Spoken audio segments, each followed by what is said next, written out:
આજરોજ લીંબાયત police station ખાતે શાંતિ સમિતિની મીટિંગ રાખવામાં આવી હતી। લીંબાયત લઘુમતી વિસ્તારમાં આગામી 16મી તારીખે મુસ્લિમ ત્યોહાર ઈદ એ મિલાદ અને 17મી તારીખે હિન્દુ ત્યોહાર ગણેશ અનંત ચતુર્દશીના તહેવારમાં કોઈપણ અનિચ્છનીય બનાવ ન બને તે માટે આજરોજ લીંબાયત પોલીસ સ્ટેશન ખાતે પોલીસ વિભાગના ઉચ્ચ અધિકારીશ્રીઓ સાથે અને સૌ સમાજના આગેવાનો સાથે અગત્યની મીટિંગ કરવામાં આવી હતી, જેમાં શાંતિપૂર્ણ માહોલમાં ગણપત દાદાનો ત્યોહાર ઉત્સાહ અને ઉમંગથી ઉજવાય એ માટે સૌને સૂચન કરવામાં આવ્યું। આ મીટિંગમાં સુરક્ષાના ડીસીપી શ્રી ભગીરથ ગઢવી સાહેબ, લીંબાયત પોલીસ સ્ટેશનના police inspector Shri, senior police inspector Shri, ACP Shri અને શાંતિ સમિતિના સભ્યો મોટી સંખ્યામાં ઉપસ્થિત રહ્યા હતા।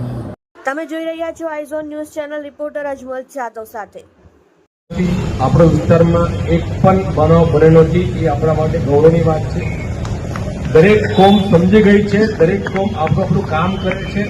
અહીંયા એક પણ વ્યક્તિ આપવામાં કે એકબીજાનું ચુગલીમાં કોઈ આવતા નથી। છેલ્લા ઘણા વર્ષથી શાંતિપ્રિય લીંબાયતને ખૂબ શાંત કરવા માટે પ્રયત્ન કરતા હોય। અહીંયા 25 રાજ્યના લોકો રહે છે, अलग अलग भाषाना अलग अलग ज्ञातिना लोको रहे छे, सब साथे रहे छे। बड़ा वर्ग कामगार वर्ग छे એટલે કોઈને પણ એક દિવસ બંધ થાય પોસાતો નથી। એટલે આપનો બંદોબસ્ત ખૂબ સારો છે, અધિકારી ગણ પણ સારો છે, આપ ખૂબ સારું કામ કરો છો, બધા લઈને ચાલો છો, એક્ટિવ છો અને અહીંયા લોકો પણ ખૂબ એક્ટિવ છે। છેલ્લા ઘણા દિવસથી આપ લુખ્ખા ટપરીઓ લાકડી લઈને ફરવતા હોય છે, લોકોમાં આનંદ પણ થાય છે અને જરૂરી પણ છે।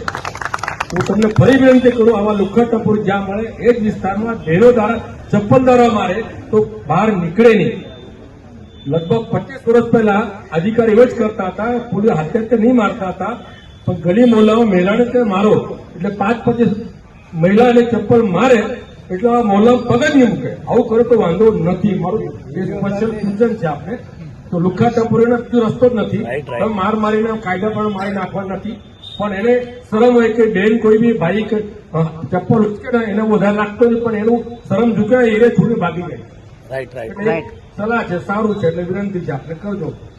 તો અમે ટૂંકી નોટિસમાં આપણે બોલાવ્યા, 20 મિનિટ પહેલા મેસેજ આવ્યો, હું લગભગ 9 થી દોડતો આવ્યો ને પહોંચી ગયો, મીટિંગ મળી ગઈ, આનંદ થયો।